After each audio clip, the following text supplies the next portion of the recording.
Hello everybody. Hello K1 visa filers or adjustment of status filers. For this video, I'm just going to share with you kailan nga ba, when should you get SSN, and do you need to get it before you get married or after you get married? Saan ba magagamit po yung SSN, Miss Jai? So if you're new here, don't skip this video, mag-subscribe ka na, click the bell button to get notified on my uploads about K1 visa and AOS and mga updates right now that it's 2025, may mga pagbabago and changes na po sa visa processes.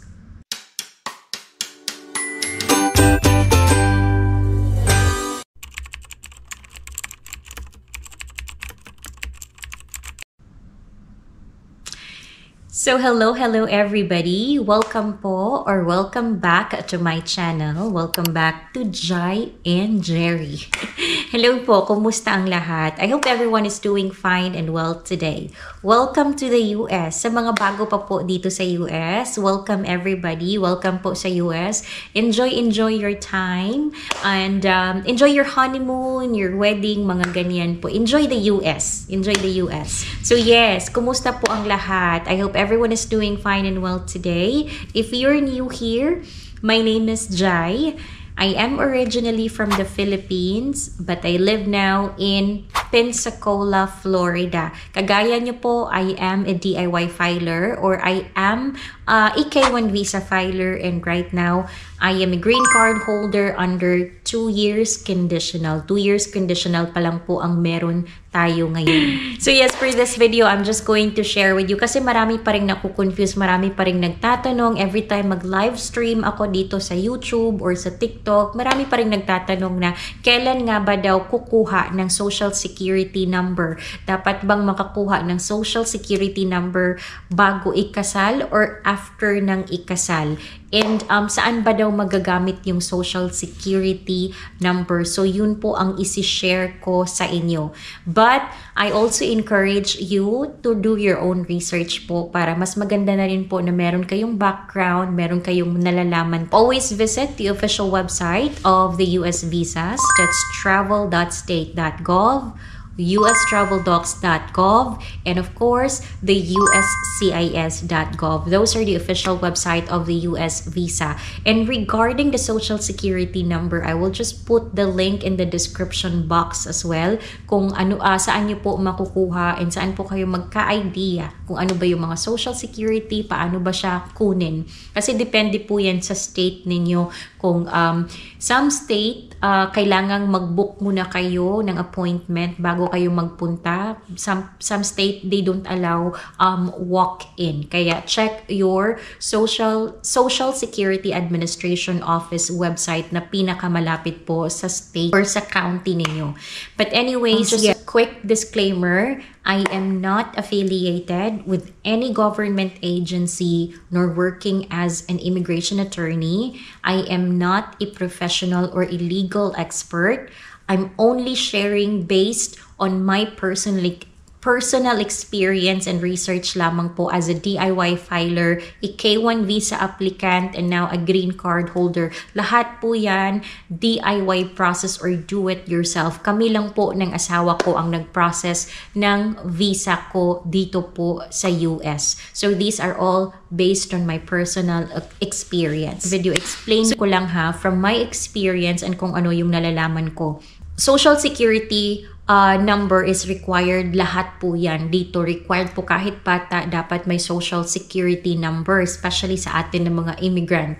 So, you have two options. You can get social security before you get married. That's gonna be under your single name. Or you can get social security after you get married po. Some people, kagaya ko, sinabay ko na yung pagkuha ng social security number ko sa pag-apply ko po ng I-485, ng adjustment of status ko with the I-765 or the employment authorization. Nung na-approve na po yung employment authorization ko, binigyan nila ako ng social security number or card na valid for work only. Nung na-approve naman po yung green card ko, binigyan nila ako ng another card. It's the same thing pero wala na pong nakalagay na valid for work only. Yun na po yung lifetime na Social Security card. Saan ba siya magagamit, Miss Jai? Yung Social Security card po ninyo or Social Security number ninyo is magagamit nyo siya for your insurance para po makover kayo ng insurance, especially ng mga husband po ninyo. Depende kung ano yung rules ng insurance company nila. Pero nung ako, after namin ikasal, nilagay ako sa insurance ng asawa ko and they asked for my Social Security number. Aside from that, when you plan to open a bank account or joint account, you are going to need your Social Security number. It's a must po. Kailangan po nila yung Social Security number ninyo so as your identification card. Okay lang yung passport, ganyan, and then your Social Security number. So when I applied for my adjustment of status, I didn't have a joint account or a bank account and hindi din po ako na-cover or na-cover na ako ng insurance ng asawa ko pero hindi pa siya na-finalize kumbaga. So if you're going to ask me if I included a bank statement or bank account as proof of my marriage, hindi po ako nakalagay ng ganyan kasi wala po ako niyan when I applied for my AOS. If you want to check what are the requirements that I submitted for my adjustment of status in my employment authorization application, I have this video right here. Nandyan po nakalagay lahat ng mga documents na sinubmit ko kay USCIS. I will put the link in the description box para hindi na po kayo mahirapan hanapin yung video. But anyways, going back, yes, doon nyo po magagamit yung SSN ninyo. When you plan to get a Social Security number before you get married, dapat po yung I-94 ninyo is valid pa siya, hindi pa siya nag-expired. Dapat magpunta kayo, bring your I-94 and your ID to the SSA office kasi kailangan nila niyan. Hindi po kayo, ang pagkakaalam ko talaga, correct me if I'm wrong, pero ang pagkakaalam ko talaga, they won't give you an SSN if expired na yung I-94 ninyo. And again, from my previous video, I-94 po is valid for 30 days only. And if you're going to get Social Security after you get married, you need to bring your marriage certificate, your I-94, again, dapat valid pa siya, and your ID. And some Social Security Administration Office, nagre-require po sila ng green card for you to change your name, especially yung kumuha ng SSN na single name. If you plan to change it into married name, nagre-require sila ng green card. Hinahanap po nila ng green card.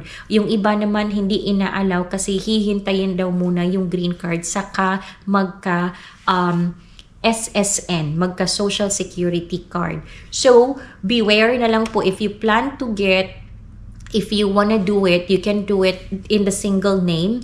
Tapos kung mag-change kayo into married name, hintayin nyo na lang po yung green card ninyo to change your last name into your married name. Pero ang ginagawa naman ng iba, like me, sinabay ko na siya. Again, sinabay ko na po siya nung nag-apply ako ng adjustment of status. Meron kasing question sa I-485 na form and sa I-765 na form about the SSN. And if you answered no, kung wala ka pang SSN, you answer no. And then the follow-up question is about kung okay lang ba sa iyo na sila na ang mag-provide ng details mo and sila na, si USCIS na ang mag-forward ng details mo kay SSA para si USCIS na ang magbigay ng SSN mo, which is yun po yung nangyari when I got approved. Again, when I got approved in my I-765 and my I-485, binigyan na po nila ako together with my card, my green card, sabay po na dumating din yung SSN ko. So ganun po yung nangyari.